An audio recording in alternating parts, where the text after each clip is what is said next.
இப்போது புதிய அறிமுகம் ஆச்சி ஹோட்டல் சாம்பார் 50 கிராம் ரூபாய் 20 மட்டுமே. மணப்பெண்ணின் பிரத்யேகமான திருமணம் Vivaha the Chennai Silks. GT Holidays, South India's #1 travel brand. You know you are special when you're with GT Holidays. உண்மையான பாஜகவை எதிர்க்கக்கூடிய தில்லும் தைரியமும் காங்கிரஸ்காரனுக்கு தான் இருக்குது அப்படின்னு மாணிக்கம் தாகூர், அப்புறம் அவருக்கு தோதான காங்கிரஸ் சட்டமன்ற குழு தலைவராக இருக்கக்கூடிய ராஜேஷ்குமார் எல்லாம் சேர்ந்து நேற்று ஒரு தீர்மானத்தை நிறைவேற்றினாங்க இல்லையா மதுரையில். அங்கே இந்த பேச்சு பேசியிருக்காங்க. எனக்கு டக்குன்னு மைண்ட் எங்கே போனுச்சுன்னா, உண்மையான காங்கிரஸ்காரர் தான் பாஜக எதிர்க்க முடியும் அப்படின்னா இங்கே துக்ளக் மேடை இல்லையா அப்படின்னு தான் எனக்கு தோணுச்சு. ஏன்னா அங்கே தான் திருச்சி வெளிச்சாமி எதிர்த்துட்டு இருந்தார் பார்த்தோம். அந்த காங்கிரஸ் திமுக உறவுல இப்ப அடுத்த கட்ட சிக்கலை நோக்கி நகர்ந்திருக்கு. அதாவது தமிழக காங்கிரஸ் தலைவருக்கு தெரியாமலே சில வேலைகள் பண்றாங்க அப்படின்னு ஒரு விஷயம் பேசப்படுது. இன்னொரு தரப்புல ஆதவ அர்ஜுனா இருக்காரு இல்லையா, அவர் கட்சிக்குள்ளே சில வேலைகள் பார்க்கிறாரு, விஜய் கட்சியோட முக்கியமான டாக்குமெண்ட்லாம் எடுத்து வச்சிருக்காருங்கிற தகவலும் சொல்லப்படுது. ஆல்ரெடி விசிகாவினுடைய டாக்குமெண்ட்லாம் அவர்கிட்ட இருக்கு அப்படிங்கிற தகவல் நம்ம கிட்ட எக்ஸ்க்ளூசிவா அந்த கட்சியை சேர்ந்த முக்கிய பிரமுகர் சொன்ன நிலையில இப்போ வந்திருக்க அடுத்த கட்ட குற்றச்சாட்டு உண்மையிலேயே ஆதவ அர்ஜுனாவோட வேலை தான் என்னங்கிற கேள்வி எழுப்பி இருக்கு. எல்லாவற்றையும் விரிவாக பேசிடலாம். Welcome to sensation.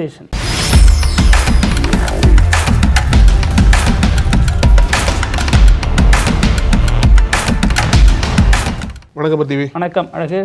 வடிவேல் ஒரு படத்துல சொல்லுவார்ல, இப்பவே கண்ணை கட்டுது அந்த மாதிரி நிலைமை தான். நிறைய தகவலுங்க காங்கிரஸ் பத்தி, எதை ஊட்டுறது, எதை பேசுறது, யாரை பத்தி பேசுறது, என்ன பேசுறது, அடுத்து என்ன பேசுவாங்க, அடுத்து என்ன நடக்கும். ஆமா, அந்த திமுக காங்கிரஸ் கூட்டணிக்குள்ள, அந்த காங்கிரஸுக்குள்ளேயே வந்து இவ்வளவு பிரச்சனை. அதாவது இல்ல திமுக காங்கிரஸ் கூட்டணி விடுங்க, காங்கிரஸ்குள்ள கூட்டணியா இருக்காங்களா கட்சிகள்லாம், கட்சிகள் மாதிரி தலைவர்கள்லாம் ஒவ்வொருத்தரும் ஒவ்வொரு கட்சி சப்போர்ட் பண்றாங்க. தாவேகா சப்போர்ட்டர்ஸ் அப்படின்னே ஒரு அணி இயங்குது காங்கிரஸ்குள்ள, திமுக சப்போர்ட்டர்ஸ்ல ஒரு அணி இயங்குது, அப்புறம் ராகுல்ஜி சப்போர்ட்டர்ஸ்ல ஒரு அணி இயங்குது, அப்புறம் வேணுகோபால்ஜி சப்போர்ட்டர்ஸ்ல ஒரு அணி இயங்குது. இப்போ ஒரு புது அணி வரப்போகுது. யார் அப்படின்னா மணிசங்கர் ஐயர் சப்போர்ட்டர்ஸ். ஓஹோ, அதாவது ஒரு பழைய சம்பவக்காரர் இல்ல. ஆமா, திடீர்னு லைம்லைட்டுக்கு வந்தார் மணிசங்கர் ஐயர். இங்க யார் இந்த மாதிரிதான் இவர் இருக்கார்ல, நம்ம ராஜ்தீப் சர்தேசாய் ஜேர்னலிஸ்ட் இருக்கார்ல, அவர் ஒரு ட்வீட் ஒன்னு போட்டுருந்தாரு. இப்போ என்னன்னா விஜய் போய் பார்த்தாரு. ஆமா ஆமா, இந்தியா டுடேல இருந்து பார்த்தாரு. ஆமா, நிறைய இருக்கு பேசுறதுக்கு அது மாதிரி சொன்னார்ல. அவர் என்ன போட்டிருக்காருன்னா, காங்கிரஸ் வந்து மீண்டும் ஒரு விஷயத்தை ப்ரூவ் பண்ணிருக்காங்க, எங்களுக்கு எதிரி நாங்க தான் அப்படின்றத மீண்டும் ப்ரூவ் பண்ணிருக்காங்கன்னு சொல்லிட்டு. எதுக்காக சொல்றாரு அப்படின்னா, மணிசங்கர் ஐயர் இருக்கார்ல, இவரு தமிழகத்துல பரிச்சயமான முகம் தான். ஏன்னா இங்க இருந்து தான் பல வாட்டி லோக்சபா எம்பி ஆயிருக்காரு. எங்கன்னா மயிலாடுதுறை தொகுதியில இருந்து தேர்ந்தெடுக்கப்பட்டிருக்காரு இல்லையா. இவர் வந்து பிரவீன் சக்கரவர்த்தி தொகுதி, அதனாலதான் அவர் மாதிரியே அவர் இருக்காரு. நீங்க மேட்டர் பிடிக்க. ஆமா ஆமா, அதுல என்ன அப்படின்னா, இவர் வந்து முன்னாள் மத்திய அமைச்சராக இருந்தவர் தான். ஆனா இப்போ சமீபத்துல 2 விவாதங்கள் இருக்கு. இவர் காங்கிரஸ் கட்சியில இல்லன்னு சொல்லிட்டு ஒரு சரார் சொல்றாங்க. இவர் என்ன சொல்றாரு அப்படின்னா, இல்ல நான் கட்சிக்குள்ள இருக்கேன்னு சொல்லிட்டு இவர் ஒரு வாதத்தை வைக்கிறாரு. வேடிக்கை பார்த்துட்டு இன்னைக்கு என்ன சொல்றாரு அப்படின்னா, இன்னைக்கு அவர் பேச்செல்லாம் கேட்கணுமே ராகுல் காந்தி எல்லாம் அப்படியே ஆடி போய் உட்காந்துருப்பாருன்னு நினைக்கிறேன். என்ன சொல்றாரு, கேரளால தேர்தல் வருதுல்ல, கேரளால தேர்தலில் காங்கிரஸ் கட்சி தான் மீண்டும் ஜெயிக்கிற மாதிரி அங்க பிரச்சாரம் பண்ணிட்டு இருக்காங்க இல்லையா. இவர் கேரளால அங்க இருக்கக்கூடிய பினராயி விஜயன் ஆட்சியில ஒரு அரசாங்க விழா எடுத்திருக்காங்க. அந்த விழாவிற்கு போகக்கூடாதுன்னு சொல்லியிருக்காங்க போல இவரை. ஆனா நான் போயே தீருவேன்னு சொல்லிட்டு அங்க போயிட்டு என்ன பேசியிருக்காரு அப்படின்னா, இந்த முறையும் கேரளால பினராயி விஜயன் தான் ஆட்சிக்கு வருவாரு, அவருக்கு தான் நல்ல பேர் இருக்கு அப்படின்ற மாதிரி, காங்கிரஸுக்கு இந்த வாட்டி ஆட்சி அமைக்கிறதுக்கு வாய்ப்பு இருக்காதுன்ற மாதிரி காங்கிரஸுக்கு எதிராகவே ஓபனா உடைச்சு பேசியிருக்காரு. உண்மையான காங்கிரஸ்காரர். ஆமா, அதாவது இப்ப சமீபத்துல சொல்லுவாங்கல்ல, காங்கிரஸ் எப்போ ஒற்றுமையா வருதோ அதுதான் செய்தி. இப்பெல்லாம் இந்த பிரிஞ்சு வேலை பார்ப்பாங்க இல்லையா, உள்ளுக்குள்ளேயே வந்து பல குழுக்களா செயல்படுவாங்க, பல கோஷ்டி பூசல் அதிகமா இருக்கும்ல, அதெல்லாம் காங்கிரஸுக்கு புதுசும் கிடையாது, செய்தியும் கிடையாது. இப்போ அதுல ரீசெண்டா வந்து ஜாயின் பண்ணி இருக்கிறது தான் மணிசங்கர் ஐயர். பினராயி விஜயனுக்கு ஒரு பக்கம் ஆதரவு தெரிவிச்ச மணிசங்கர் ஐயர், இன்னொரு பக்கம் வேணுகோபால் இருக்காருல்ல, அவரும் கேரளாவை சேர்ந்தவர் தான், கேசி வேணுகோபால், காங்கிரஸ் கட்சியில பொதுச் செயலாளர் இருக்கார். அவர் என்ன சொல்றாரு அப்படின்னா, கட்சியோட நிலைமையை பாருங்க, கேசி வேணுகோபால் மாதிரி குண்டர்கள்லாம் கட்சிக்குள்ள இருக்காங்க, ரவுடிகள்லாம் கட்சிக்குள்ள இருக்காங்க அப்படின்ற மாதிரி கேசி வேணுகோபால ரவுடியோட லிங்க் பண்ணி பேசுறாரு மணிசங்கர் ஐயர். அது மட்டும் இல்லாம இப்ப ஏற்பட்ட ஒரு குண்டரை வந்து சர்தார் வல்லபாய் பட்டேல் அளவிற்கு ராகுல் காந்தி இடத்துல ப்ரொஜெக்ட் பண்ண பாக்குறாங்க காங்கிரஸ்காரங்க, கட்சியோட நிலைமை பாருங்கன்னு சொல்லிட்டு கேரளாவில் வச்சு இவர் பேசியிருக்கிறது வந்து உண்மையிலேயே காங்கிரஸ் கட்சிக்குள்ள இவர் எங்கிருந்து திடீர்னு கிளம்பி வந்தாருன்னு சொல்லிட்டு பல அதிர்ச்சிகள் ஏற்படுத்திருக்குன்னு சொல்லுவாங்க. அவரு மணிசங்கர் மட்டும் தான் வரணுமா, சசி தரூர் வரக்கூடாதா? அதுதான் அவருடைய கோபமா இருக்கு. சசி தரூர் மட்டும் இத்தனை பாஜக சப்போர்ட் பண்றாரு, மோடியை தூக்கி பிடிக்கிறாரு, அப்ப எல்லாம் காங்கிரஸ் அமைதியா தானே இருக்கு. அப்ப நானும் என் பங்குக்கு சொல்லி வைக்கிறேன்னு அவர் சொல்றாரு. சரி, அவர் தான் அந்த ஊர்ல அப்படி ஆடுறாரு, நம்ம ஊர்ல எப்படி இருக்குன்னு பார்த்தா இங்க பிரவீன் சக்கரவர்த்தி அதே மணிசங்கர் ஊரை சேர்ந்தவரா இருக்காரு, நிறைய வேலைகள் பாக்குறாரு. இவர் தான் நிறைய வேலைகளை பார்த்துட்டும் போயிட்டாரு. இப்ப எல்லாருமே பாருங்களேன், ராகுலுக்கு நெருக்கமானவர்கள் தான். மணிசங்கர் ஐயர்லாம் அமைச்சரா இருந்தார், மத்திய அமைச்சரா. இவர் பிரவீன் சக்கரவர்த்தி முக்கியமான இடங்கள்ல இருக்காரு. இவர் என்ன சொல்றாரு அப்ப மணிசங்கர் தான், எனக்குலாம் ராகுல் காந்தி நெருக்கம்லாம் கிடையாதுங்க. ஏன்னா அப்பதான் இவருக்கு வாய்க்காதாரா இருந்துச்சுல்ல. இவர் வந்து ராஜீவ் காந்தியோட கிளாஸ்மேட் இருந்தவர், ராஜீவ் காந்தியோட நெருங்கிய நண்பரா இருக்கவர். மன்மோகன் சிங் அமைச்சரவையில் இடம்பெற்றவர். அந்த வகையில சோனியாவுக்கு நம்பிக்கைக்குரிய ஒருத்தராக இருந்திருக்காரு. இப்போ பிரவீன் சக்கரவர்த்தி போன்றவரா ராகுலுக்கு நெருக்கமா இருக்காங்க. ஆந்திரா இவர் தெலுங்கானா சிஎமோட மீட்டிங் போடுறப்பெல்லாம் ராகுல் கூட பிரவீன் சக்கரவர்த்தி தான் இருக்காரு. அப்போ பிரவீன் சக்கரவர்த்தி அந்த அளவுக்கு நெருக்கமா இருக்காரு. அதே மாதிரி நெருங்கிய வட்டாரத்தில் இருக்கிறவர் தான் நம்ம விருதுநகர் எம்பி மாணிக்கம் தாகூர், அவர் இருக்காரு. காங்கிரஸ் சட்டமன்ற குழு தலைவர் ராஜேஷ்குமார், நம்ம சென்சேஷன்ல ஒரு 40 எபிசோட் 50 எபிசோட் பின்னாடி அல்லது 100 எபிசோட் பின்னாடி பார்த்தோம் அப்படின்னா ராஜேஷ்குமார் பற்ற வைத்த நெருப்புனே நம்ம பேசியிருப்போம் முன்னாடி. அவர் தான் வந்து முதல் முறையா அந்த கூட்டணி ஆட்சி குறித்த கோஷங்களை காங்கிரஸ்குள்ள எழுப்பி பிரச்சனை உண்டு பண்ணது அவர் தான். இதுல வந்து ஆட்சியில் பங்கு அதிகாரத்தில் பங்கு, அது என்னது ஒரே வார்த்தை ரெண்டு தமிழ்ல இங்கிலீஷ் சேர்த்து சொல்லுவாங்க, கேட்டு கதவு கதவு கேட்டு. அந்த மாதிரி ஆட்சியில் பங்குனாலும் ஒண்ணுதான், அதிகாரத்தில் பங்குனாலும் ஒண்ணுதான். எல்லாரும் ஒரு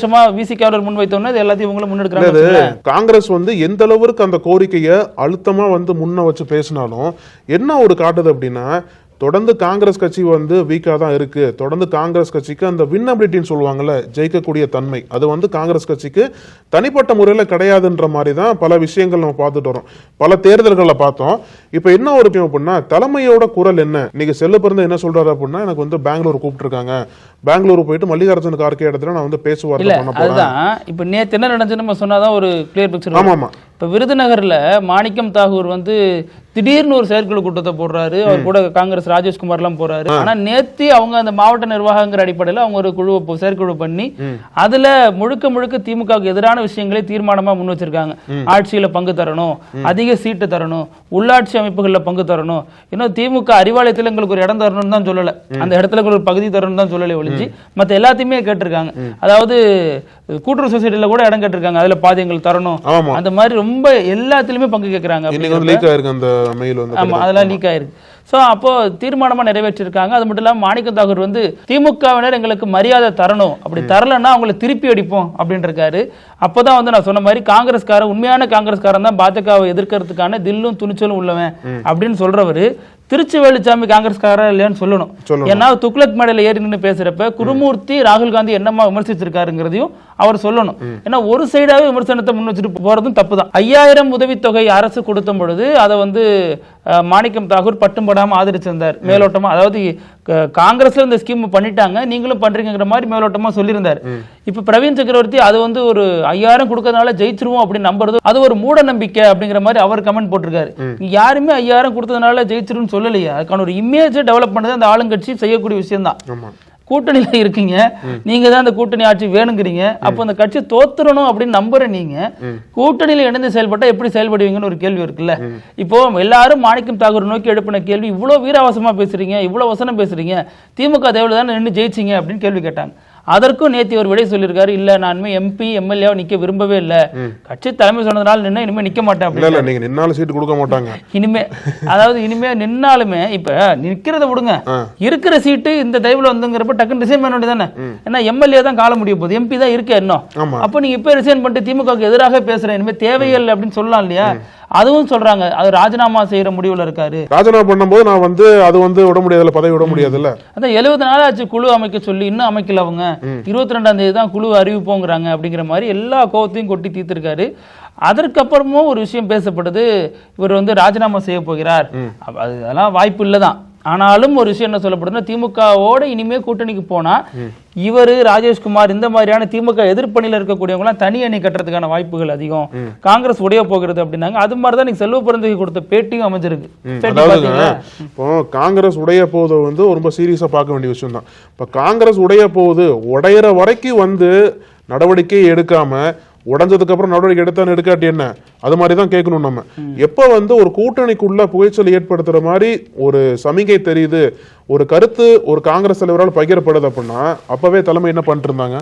இது வரைக்கும் தலைமைக்கு தெரியாம இருக்கும். பிரவீன் சக்கரவர்த்தி பேசினது என்ன, மாணிக்கம் தாகூர் பேசினது என்ன, எல்லாமே இங்க இருக்கக்கூடிய எல்லா தொண்டர்களுக்கும் தெரியும். எப்படி வந்து அந்த காங்கிரஸ் கட்சிக்கு ஆபத்தா முடிய போதும் தெளிவா தெரியும். ஆனா இத்தனை நாளா ஃபுல்லா பேச விட்டுட்டு இப்பயும் செல்லுபுரத்தில் சொல்ல மாட்டாரு பாருங்க, நான் வந்து நடவடிக்கை எடுக்க போறதுக்காண்டி கூப்பிட்டு இருக்காங்க பெங்களூர்ல, ஆனா என்னமா நடவடிக்கை இருக்குன்னு சொல்லிட்டு தெளிவா சொல்லல. அவரு என்ன சொல்றாரு, இப்ப நாளைக்கு வந்து கேசி வேணுகோபால் இங்க வராரு தமிழ்நாட்டுக்கு. இவர் போராட்டம் வச்சிருக்காங்க. அந்த காந்தி திட்டம் இருக்கு இல்லையா, அந்த திட்டம் மகாத்மா காந்தி ஊரக வேலைவாய்ப்பு திட்டத்தோட பெயரை மாத்தினதுக்கான போராட்டம் இங்க நடக்க போகுது. அதுக்கு வராருன்னு வச்சுங்களேன். இப்ப இவ்வளவு அவசரமா இன்னைக்கே அவர் போகணும். ஏன் அப்படின்னா இந்த பிரச்சனை, மாணிக்கம் தாகூர் பிரச்சனை. இது குறித்து செய்தியாளர்கள் அவர்கிட்ட கேட்கிறப்ப அவர் என்ன சொல்றாருன்னா, இது வந்து எனக்கே தெரியாம போடப்பட்ட தீர்மானமா இருக்கு. அகில இந்திய தலைமை என்ன சொன்னுச்சுன்னா, இது மாதிரியான கூட்டணி கருத்துக்களை பொதுவெளியில தெரிவிக்காதீங்கன்னு சொன்னதையும் தாண்டி இவர் தெரிவிக்கிறது தவறு. ராகுலை விட கார்கேவை விட இவர் பெரிய ஆளாங்கிற மாதிரி இவர் பேசிட்டாரு. தவறு தான், என்ன பண்ணீங்க? அவரால் என்ன பண்ண முடியும்? இங்க பாஜக காங்கிரஸ் பொறுத்த வரைக்கும் மாநில தலைமைகள்லாம் பொம்மை மாதிரி தானே. நயினா நாகேந்திரன் போட்டாலும் அமைப்பு செயலாளரை மீறி புதிய பொறுப்புகள் அவனும் போட்ட முடியாது. அவர் சொல்றது அடிப்படையில் தான் போட்டவன். அதே மாதிரி செல்வ பெருந்தகை என்ன சொல்றாரு, 2 தலைமைகளும் பேசி முடிவெடுக்கணும்னு தான் சொல்றாரு. இவரை தன்னை தலைமையா பெரிய அளவுல கிளைம் பண்ண முடியல அவரால். ஏன்னா இருக்கக்கூடிய கூட்டணி முடிவுகள்ல இருந்து எல்லா முடிவுகளும் எடுக்கக்கூடிய அதிகாரங்கிறது டெல்லி தலைமைக்கு தான் இருக்கு. காங்கிரஸ் இருந்தாலும் சரி, பாஜக இருந்தாலும் சரி, டெல்லி தான் எப்போதுமே இங்க உள்ள மாநில கட்சிகள் ஆளுதுங்கிற அடிப்படையில் அது வந்து திமுகவால உரத்து சொல்ல முடிஞ்சிருச்சு, இங்க ஆட்சியில் பங்கு கிடையாதுன்ட்டு. அதற்கான பதிலடியோ அல்லது பதில் விளக்கமோ அல்லது பரவாயில்ல சேர்றோம் அப்படின்னோ இவங்களால சொல்ல முடியாதன் காரணமே டெல்லி இன்னொரு முடிவு எடுக்கல தான். இப்ப நீங்க சொன்ன மாதிரி எல்லாரும் வைக்கக்கூடிய கருத்து என்னவா இருக்கு, மணிசங்கர் ஐயர் என்ன சொல்றாரு, இந்த மாதிரி அவருக்கு தெரியல வேணுகோபால் மோசமான ஒரு நபர் அப்படின்னு அவர் சொல்றாருன்னு வச்சுங்களேன். இப்போ அதே மாதிரி தான் நம்மளும் சொல்லுவாங்க. நம்ம ஊர்லயும் பிரவீன் சக்கரவர்த்தி ராகுல் காந்தியை டியூன் பண்றாரு, தப்பா டியூன் பண்றாரு, இன்னும் சில தலைவர்கள் தவறான இன்புட் கொடுக்குறாங்க. அது மாதிரி தான் விருதுநகர் எம்பி மாணிக்கம் தாகூர் சில தவறான விஷயங்களை அவர்கிட்ட சொல்றாரு. இப்படி தவறான விஷயங்கள் சொல்றதை கேட்டுக்கிட்டு தவறான முடிவுகள் எடுத்து அவர் எப்படி சரியான தலைவராக இருக்க முடியும்? அப்ப அங்கேயே அடிபட்டுப்படுது இல்ல. அப்போ ஒரு தலைவர்ங்கிறது எல்லாத்தையும் சீர்தூக்கி தான் பார்க்கணும். இங்க மட்டுமா ராகுல் தவறான முடிவு எடுக்கிறாரு? இந்தியா முழுக்க இப்படி எடுத்துட்டு இருக்காரு. எதிர்கட்சி தலைவராக நல்லா செயல்படுறான்னு சொல்லணும். ஆனா தேர்தல் வரும்போது கட்சி சார்பா செயல்படுற சமயத்துல ஒரு கட்சி தலைவரா எல்லா பக்கமும் முடிவு தவறாக எடுக்கப்படுது. அதனாலதான் இத்தனை தோல்விகள் வந்திருக்குன்னு சொல்லலாம். RSSக்கு எதிராக தீவிரமா களமாடக்கூடியவர் ராகுல் காந்தி. நல்ல கோர் ஐடியாலஜி டைரக்டா ஹிட் பண்ணக்கூடிய அளவுக்கு அவர்கிட்ட பேச்சு திறமை இருக்கு. அவர் வந்து உலக அரசியல் பேசுறவர், அவருக்கு இந்திய அரசியல் தெரிஞ்சவர், அவருக்கு இந்த லோக்கல் பாலிடிக்ஸ் எல்லாம் புரியாமலா இருக்கும். இவங்க சொல்றதை கேட்டுக்கிட்டு அவர் ஒரு முடிவு எடுக்க போறாரு அப்படின்னா அவர் சொல்றதை தான் இவங்க செய்யறாங்க, அப்படிதான் நம்ம புரிஞ்சுக்க முடியும். ஏன்னா அவர் சொல்றதை மீறி இவங்க செஞ்சிருந்தாங்க. இப்ப நேத்தி மாணிக்கம் தாகூர் பேசியிருக்காரு அப்படின்னா அதெல்லாம் என்ன நடவடிக்கை எடுக்க போறாங்க, அல்லது நடவடிக்கை எடுக்கட்டும் தனி கட்சி பாத்துக்கலாங்கிற நினைப்புல அவங்க பண்றாங்களாங்கிறதும் நமக்கு ஒரு எதிர்பார்ப்பை ஒரு கேள்வியை எழுப்பி இருக்கு. அதே நேரம் இவங்க என்ன வேணாலும் பண்ணிக்கலாம் பண்ணட்டும் அப்படின்னு தலைமை அனுமதிக்குதோங்கிறதும் ஒரு சந்தேகமா தான் இருக்கு. ஏன்னா அவங்கள கட்சியை விட்டு நீக்கவும் செய்யாது, சஸ்பெண்டும் பண்ண மாட்டாங்க, கட்சியில ஆக்டிவா இருக்கிறதுக்கான வேலைகளும் கொடுக்க மாட்டாங்க. ஆனா இந்த மாதிரியான கிளர்ச்சி ஊட்டும் விஷயங்கள், இந்த மாதிரி ஒரு பிரச்சனை ஏற்படுத்துற விஷயங்களை மட்டும் பண்றாங்க அப்படின்னா இதை எப்படி தலைமை அனுமதிக்குது? அப்போ வேண்டாம் அந்த கூட்டணி நினைக்குதா? அதாவது இந்த பக்கம் ஃபுல்லா நீங்க பண்றத பண்ணுங்க, நாங்க வந்து விசாரிப்போம்னு சொல்லிட்டு நாங்க இந்த பக்கம் ஒரு கதையை கட்டுறோம், நீங்க பண்றத பண்ணிட்டே இருங்க, நம்ம வந்து எந்த அளவுக்கு அழுத்தம் கொடுக்கணுமோ அந்த அளவுக்கு அழுத்தம் கொடுப்போம், அதன் மூலியமா ஒரு டிமாண்டை வச்சு அதிக சீட்டுகள் வாங்கலாம், இல்ல திமுகவே நம்ம வெளியே தள்ளணும் அப்படின்ற மாதிரி பண்றதுக்காண்டி தான் பிளான் பண்றாங்க நினைக்கிறேன். சொல்லிட்டு இல்ல ஆட்சியில் பங்கு கிடையாது கிடையாது. ஆமா, அதுதான் நிலைப்பாடு. அதிமுக பால் வந்து சத்தியமூர்த்தி பவன்ல தான் கிடக்கு. நீங்க தான் முடிவெடுக்கணும், நம்ம திமுக கூட்டணி போகணுமா வேண்டாமா அப்படிங்கறது டெல்லியும் இங்கேயும் தான் முடிவெடுக்க முடியும்.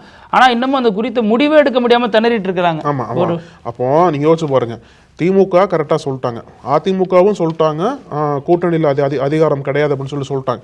இப்போ அதுக்கப்புறம் இருக்கக்கூடிய கூட்டணி கட்சிகள் என்ன முடிவு எடுக்கணும்?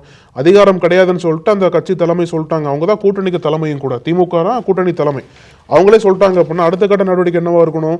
காங்கிரஸ் தரப்புல இருந்து இந்த நடைமுறையோட போலாம், அப்படி இல்லை அப்படின்னா வெளில வந்துடலாம். 2 தான் இருக்கணும். வெளியில வந்து நின்று விமர்சிச்சா வெளில வந்து நின்று விமர்சிங்க, தனியா போட்டி போடுங்க, அப்போ உங்களோட பவர்லாம் தெரியும் எப்படி இருக்கு அப்படின்ட்டு. நீங்க அந்த தலைமை சொன்னதுக்கு அப்புறமும் நான் வந்து கேட்பேன், நான் தனித்து செயல்படுவேன், கட்சி தலைமைக்கு மீறி செயல்படுவேன், தனி தீர்மானம் போடுவேன் அப்படின்றத வந்து காங்கிரஸ் கட்சிக்கு தான் நீங்க வந்து ஆபத்தா கொடுத்துட்டு இருக்கீங்க, காங்கிரஸ் கட்சிக்கு தான் நீங்க வந்து வீழ்ச்சியை கொடுத்துட்டு இருக்கீங்க.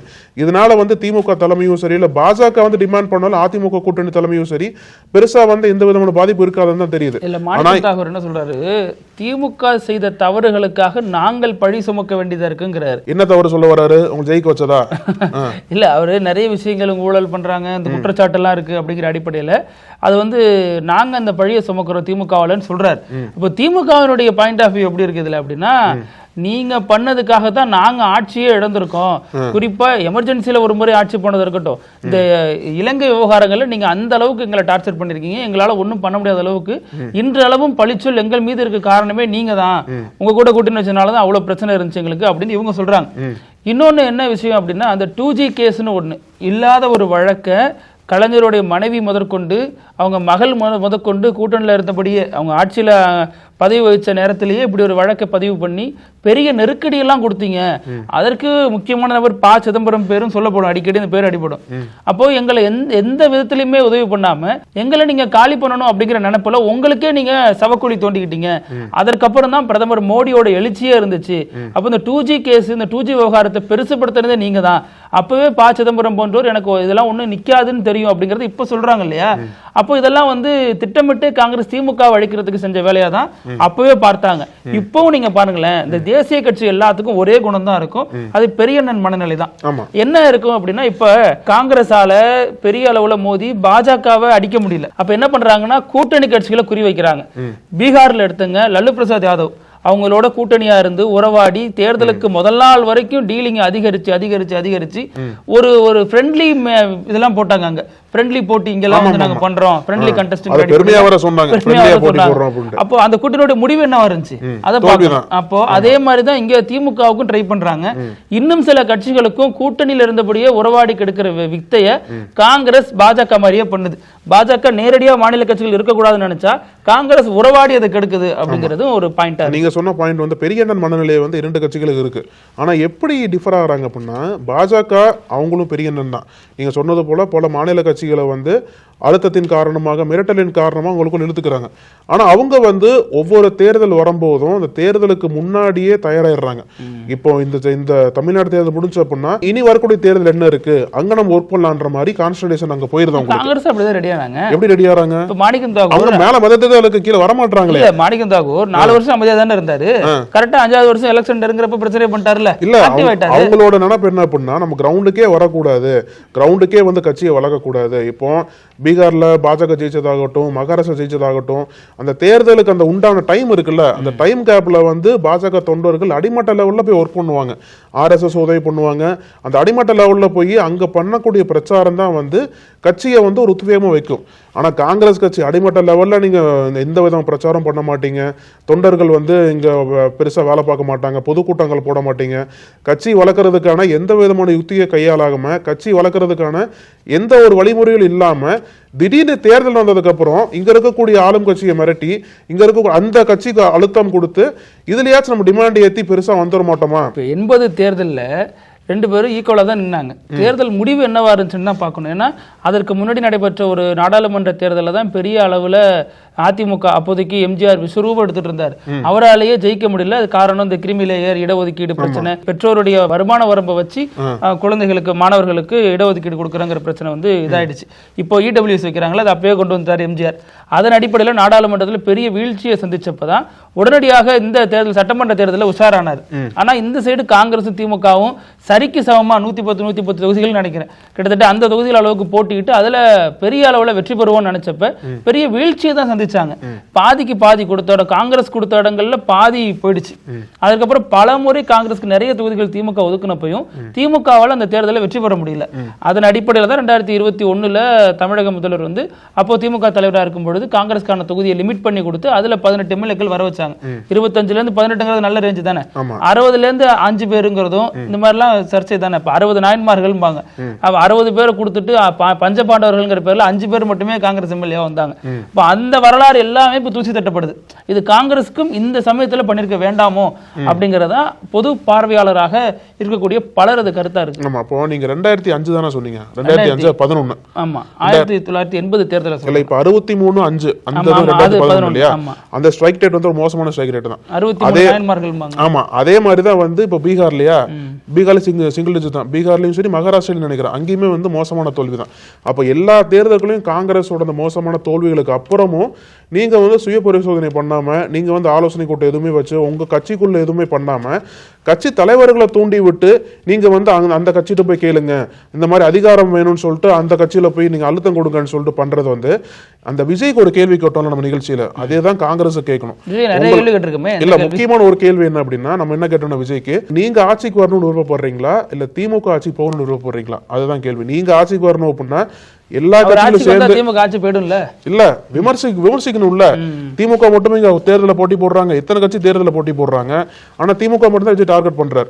அதே மாதிரி தான் காங்கிரஸ் இருக்கக்கூடிய ஒரு கேள்வி என்ன அப்படின்னா, நீங்க இங்க ஜெயிக்கணும்னு ஆசைப்படுறீங்களா இல்ல திமுக தோக்கணும்னு ஆசைப்படுறீங்களா? திமுக தோத்தது அப்படின்னா உங்களுக்கு ஒரு படுதோல்வியா இருக்கும், நீங்க ஜெயிச்சிங்க அப்படின்னா உங்களோட சேர்ந்து திமுக கூட்டணி ஜெயிக்க வாய்ப்பு இருக்கு. அப்ப அதுக்கு தான் வேலை பாக்குறீங்களா இல்ல வந்து திமுக தோல்வி வேலை பாக்குறீங்களா அப்படின்றத காங்கிரஸ்காரங்க முழுசா ஒரு முடிவு எடுத்துட்டு, கூட்டணி வேண்டாம் அப்படின்னா வெளியில இருந்து கூட திமுக கூட்டணி விமர்சிக்கலாம். இப்போ நான் இடையில வந்து விசிகாவை சேர்ந்த முக்கிய நிர்வாகிகள் இன்டர்வியூ பண்றப்பலாம் அவங்க சொல்ற விஷயம் என்னவா இருந்துச்சுன்னா, இங்க இருந்த டேட்டாவெல்லாம் எடுத்துட்டு போயிட்டாரு அப்படின்னு சங்கத்தமிழன் போன்ற நிர்வாகிகளை நம்மள்ட்ட பகிர்ந்திருந்தாங்க. என்ன டேட்டா எடுத்துட்டு போயிட்டாரு அப்படின்னா, அங்க இருக்கக்கூடிய எத்தனை தொண்டர்கள் இருக்காங்களோ அதுக்கேற்ற மாதிரி சிஸ்டம்ல எல்லாம் பதிவு பண்ணி வச்சிருப்பாங்க. யாரை சொல்றீங்க? ஆதவர்ஜுனா சொல்றீங்க? ஆமா, ஆதவர்ஜுனா டேட்டா எடுத்துட்டு போயிட்டாரு. பின்னாடி சொல்லலாம்னு பார்த்தா நீங்க சொல்றீங்க. ஓகே, அந்த ஆதவர்ஜுனா எடுத்து போன டேட்டாஸ் எல்லாமே முக்கியமான டேட்டாஸா இருந்திருக்கு. அதாவது அங்க கட்சியில எத்தனை நிர்வாகிகள் இருக்காங்க, எந்த ஊர்ல இருக்காங்க, அவங்களுடைய அட்ரஸ், போன் நம்பர் எல்லா லிஸ்ட் இருக்கக்கூடிய கோர் டேட்டா, அந்த கோர் டேட்டா எல்லாமே ஆதவர்ஜுனா கைக்கு மாறி இருக்கு. அங்க சில விஷயங்கள்ல தலைவர் நம்பி கொடுத்துட்டாரு, அது பார்த்து பாருங்கிற அடிப்படையில் கொடுத்துட்டாருன்னு அவங்க சொல்றாங்க. இப்போ அதே மாதிரியான வேலைகளை தாவேக்காலையும் ஆதவர்ஜுனா பண்ணிட்டாரு அப்படிங்கிறாங்க. இப்போ விசிகால் அந்த வேலைகளை பண்ணிட்டு வந்து தாவேக்கால் வரப்ப என்ன பண்ணாரு அப்படின்னா, தாவேக்கால் இருந்தபடி விசிகா தொண்டர்களை தாவேக்காவுக்கு அழைக்கிறதுக்கான வேலைகளை பார்த்தாரு. அந்த லிஸ்ட்டை வச்சு டேட்டா வச்சு விசிகாக்கு வந்துருங்க, இந்த ஆஃபர்லாம் பண்ணி தரோம் அப்படின்னு ஒவ்வொரு நம்பரா ஃபோன் பண்ணி இது பேசுறதே பெரிய ப்ராசஸ் பண்ணிட்டு இருந்திருக்காங்க. அதான் வாய்ஸ் ஆஃப் காமன்ஸ் பண்ணிட்டு இருக்காங்க. அதான் வாய்ஸ், அதனால தான் வாய்ஸ் ஆஃப் காமன்ஸ். இப்போ அடுத்து என்ன பண்றாங்கன்னா, தாவேக்கால் அதே மாதிரி டேட்டா எடுத்திருக்காங்க அப்படிங்கிறாங்க. தாவேக்கால் என்ன பண்றாங்க அப்படின்னா, இந்த மாதிரி ஒரு ஆப் தொடங்குறாங்க இல்லையா, உறுப்பினர் சேர்க்கிறதுக்கான ஆப், அந்த ஆப்ல ஒரு கட்டம் வரைக்கும் பணம் கொடுத்திருக்காங்க, அதுக்கப்புறம் பணம் தராம அப்படியே விடுபட்டு போச்சு. அப்போ புசி ஆனந்த் வந்து அந்த விஷயங்கள் சொல்லப்பட்ட போது, அதுக்கு என்ன பிரமாதம், வாங்க நம்மள்ட்ட ஒரு ஆள் இருக்காருன்னு சொல்லிட்டு ஆதவர்ஜுனாவிட்ட கூட்டிட்டு போயிருக்காரு. அது என்னன்னு பார்த்து முடிச்சு விட்டுருங்க, காசு தராம பெண்டிங்ல இருக்கு அப்படின்னு இருக்கப்ப, சரி நான் முடிச்சு விட்டுறேன், அந்த டேட்டா எல்லாம் கொடுங்க அப்படின்னு கேட்டிருக்காரு. எதுக்கு டேட்டான்னு யாருமே கேட்கல, கொடுத்ததை வாங்கி வச்சிருக்காரு நம்ம ஆதவ். அதான் இப்ப தாவேக்காவுடைய டேட்டாவும் ஃபுல்லா அவர் கையில போயிருக்கு. இது கூட எதுக்கு அவருக்கு டேட்டா தேவைப்படுது? விசிகாலே இதான் பண்ணாரு, இங்கேயும் அதான் பண்றாருன்னா தனக்கான சப்போர்ட்டை உருவாக்க பாக்குறாரா, அல்லது இந்த டேட்டாவை அவர் எப்படி பயன்படுத்த போகிறாருங்கிற கலக்கம் இப்ப அங்க இருக்கிறதாக ஒரு தகவல் வந்துட்டு இருக்கு. இப்ப நயினார் விசஸ் த்ரிஷா விவகாரம், நம்ம த்ரிஷாங்கிற பேரை பயன்படுத்தவே இல்லை இது வரைக்கும். இப்ப ஏன் பயன்படுத்தணும் அப்படின்னா, த்ரிஷாவே வழக்கறிஞர் மூலமாக ஒரு அறிக்கையை வெளியிட்டிருக்காங்க. அந்த அறிக்கையில என்ன சொல்றாங்க அப்படின்னா, இது மாதிரி ஒரு பொது தளத்துல ஒரு மாநிலத்தோட முக்கிய பதவியில் இருக்கக்கூடிய ஒரு தலைவர், ஒரு கட்சியில முக்கிய பதவியில் இருக்கக்கூடிய தலைவர் இப்படி பொருத்தமற்றதும் ஒரு அவதூறாகவும் ஒரு விஷயத்தை சொல்லக்கூடாது. நான் வந்து அரசியல் எப்பவுமே நடுநிலை தான் வகிப்பேன், அதனால நான் எப்படி அடையாளப்படுத்தப்படணும் அப்படின்னா, சினிமா ரீதியா தான், கலைப்படைப்பின் மூலமா தான் என்னை அடையாளப்படுத்திக்க நான் விரும்புறேன். நான் எப்பவுமே நடுநிலை தான் அரசியல் கட்சிக்கு நடுவில் நான் வகிக்கணும்னு விரும்புறேன், எந்த கட்சிக்கும் நான் ஆதரவு அளிக்க விரும்பல அப்படிங்கிற வகையில த்ரிஷா தனது கண்டனத்தையும் தனது நிலைப்பாட்டையும் தெளிவா விளக்கியிருக்காங்க. நயினாரும் சொல்லியிருக்காரு, நான் வாய் தவறி வந்த வார்த்தை அது, நான் எப்பவும் யாரையும் இப்படி பேசுறவனே கிடையாது அப்படிங்கிற மாதிரி அவரும் விளக்கம் கொடுத்திருக்காரு. இப்போ இதுல த்ரிஷாவே கண்டனம் தெரிவிச்சுட்டாங்க. சக நடிகைக்கு ஏற்பட்ட பிரச்சனைக்காக விஜய் ஏன் குரல் கொடுக்கல அப்படிங்கறது நம்ம அன்னைக்கே கேட்டிருந்தோம். அவர் எதுக்கு தான் குரல் கொடுத்திருக்காருங்க, அவர்கிட்ட பத்தி பேசி ஒரு பக்கம் பார்த்து போர் அடிச்சு போறாரு. எது ஒன்னால் நான் வந்து இறங்கி போராடுறேன்னு சொன்னவர், சக நடிகை அவர் கூட எத்தனை படம் நடிச்சிருக்காங்க, நடிச்சதுல எத்தனை படம் ஹிட் காம்பினேஷன், அந்த அடிப்படையிலாச்சும் விமர்சிச்சிருக்கலாம்ல. அதுவும் வந்து இவர் கூட நடித்த நடிகை அவங்க இவரோடு தொடர்புபடுத்தி பேசப்படும் பொழுது என்ன சொல்லி விமர்சிப்போம் நயினாரா, என்ன சொல்லுவாரு? விமர்சிக்கணும். த்ரிஷா சொன்னதே இன்னொரு காப்பி பேஸ்ட் போட கூட பரவாயில்ல. இல்ல என்ன சொல்லுவாரு நயினாரா, என்ன சொல்லுவா சொல்லுங்க பாப்போம். இது மோசமான ஒரு அணுகுமுறை, இப்படி பேச நயினாருக்கு முன்னாடி ஒரு இது போடணும்ல, நயினார் அண்ணனா அந்த அவரோட பதவியை போடணும். பாஜக போட மாட்டார்ல, பாஜக போடாம எப்படி பேச முடியும்? ஓ அதுக்கு அதுதான் தயங்கிட்டு இருக்காங்க. த்ரிஷா அறிக்கையிலும் பாஜக எங்கேயும் வரல, ஆனா கண்டனங்கள் தெரிவிச்சிருக்காங்கல்ல, அந்த அடிப்படையிலாச்சும் ஒரு சொல்லிருக்கலாம்ல. ப்ரோ பிஜேபி தப்பு இல்ல, ஆனா இந்த அளவுக்கு இருக்கிறது ரொம்ப தப்பு. கூட நடிக்கிறவங்களுக்கு கூட ஒரு ஆபத்து வருது, அவங்க கலங்கப்படுறாங்க அப்படின்னா அதற்கும் தாங்கிட்டு இருந்தா இப்ப இவர் எப்படி தமிழ்நாட்டை காப்பாத்துவாரு, இவர் எப்படி நமக்கு ஒரு ஆபத்துனா வந்து நிப்பாரு? எனக்கு புரியலையே. நமக்கு சேர்த்து தானே ஒரு முதல்வரான ஆசைப்படுறாரு. அப்ப நமக்கு ஒரு ஆபத்துனா எப்படி வருவாரு? கூட த்ரிஷாவோட நம்ம ஒன்னும் அறிமுகம் ஆகல அவர் கூட. அப்ப அவங்களுக்கே நிக்காத ஒருத்தர் நமக்காக வருவாரா அப்படிங்கறதும் சந்தேகம் தான். ஆமா, இப்போ நம்ம வீடியோவோட இறுதி பகுதி வினோத செய்தி, இறுதி சுற்று. ஆமா, சமீபத்தில் February 14 வேலண்டைன்ஸ் டே எல்லாருமே கொண்டாடி இருப்பாங்க. அதை தொடர்ந்து ஒரு சர்வே வந்திருக்கு. என்ன சர்வே அப்படின்னா, யூஸ்வலா வந்து இப்போ எல்லாம் ஆபீஸ் போவாங்கல்ல, ஆபீஸுக்கு போவாங்க மெயினா தூங்குறதுக்கு. அது ஓகே. இன்னொரு முக்கியமான விஷயம் வந்து நான் சொல்றது நியூ ரெகுலர் சொல்றேன். நியூ ரெகுலர் ஓகே, அதை வந்து மதியம் பவர் நாப் எடுப்பாங்கல்ல, அதை வச்சுக்கலாம். ஆனா மெயின் வந்து வேலை தான். வேலை பார்த்து தான் அவங்க வருமானம் வரும், சம்பாதிக்க முடியும்னு சொல்லிட்டு தான் மெயின் ஆஃபீஸ் போவாங்க. இஎம்ஐ எல்லாம் கட்ட முடியும். ஆமா, ஆனா இப்போ என்னன்னா வேலை பார்க்கறதோட சேர்ந்து ரொமான்ஸ் பண்றதுக்கும் ஆபீஸ் போறதா இந்த சர்வே சொல்றாங்க. பவர் நாப் மாதிரி இது வந்து பவர் ரொமான்ஸ். ஆமா, பவர் ரொமான்ஸ். அது மாதிரி அதாவது அந்த ரொமான்ஸுக்கான ஒரு ஹாட் ஸ்பாட்டா ஆபீஸ் மாறிடுச்சு. அங்க வந்து பல பணியாளர்கள் வந்து வேலை பார்க்கறதையும் தாண்டி அவங்களோட அந்த சக பணியாளர்கள் இடத்துல ஒரு ரொமான்டிக் அந்த ரிலேஷன்ஷிப் மாதிரி இப்போ வந்து நிறைய பேர் ஈடுபட்டிருக்காங்கன்னு சொல்லிட்டு அதுல வந்து இந்த சர்வே முழுக்கவே வந்து உலகம் முழுக்க கவர் பண்ணியிருக்காங்க. அதுல இந்தியாவுக்கு வந்து 2ஆம் இடம்.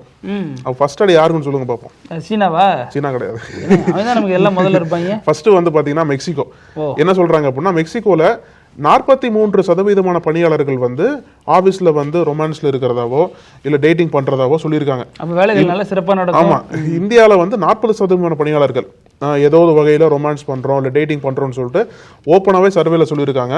அதனால வந்து இந்த வேலண்டைன்ஸ் டே சர்வே வந்து இப்போ வைரலா போயிட்டு இருக்கு. அப்ப வந்து கார்ப்பரேட் ஆபீஸ்ல இப்பெல்லாம் அந்த கல்ச்சர் எல்லாம் பெருகிட்டு இருக்கு போல, நமக்கு தான் தெரிய மாட்டேங்குது. இந்த February 14 அத்தனை பேருக்கும் அம்மா உடம்பு இல்ல, வயித்தால போக்கு நிறைய பிரச்சனை இருந்துச்சு. அதை சொல்லி தான் லீவ் கட்டாங்க. எங்க ஓப்பனா ரொமான்ஸ் பண்ண போறான்னு சொல்லி லீவ் கட்டாங்க. ஆனா நம்ம ஊர்ல அதுக்கு ஏத்த மாதிரி டெம்ப்ளேட் மாத்திட்டே போயிட்டு இருக்காங்க. ஆமா ஆமா, பேசலாம் அழகு. மீண்டும் பல செய்திகளோட சந்திக்கலாம். நன்றி. தொடர்ந்து பேசலாம் பிரித்திவ். நன்றி. நக்கீரன் டிவிக்கு சப்ஸ்கிரைப் செய்யுங்கள். உங்கள் ஆதரவே எங்கள் பலம். ஆசிரியர்களுக்கு நண்பனாகவும் மாணவர்களுக்கு ஆசானாகவும் திகழும் தேர்வு வழிகாட்டி. ஒவ்வொரு பாடத்திற்கும் அனுபவமிக்க ஆசிரியர்களின் துல்லியமான தெளிவான விடைகள். CNC இருக்கு, தேர்வு பயம் எதற்கு? இது தீரன் பப்ளிஷிங் ஹவுஸ் விற்பனை வெளியீடு.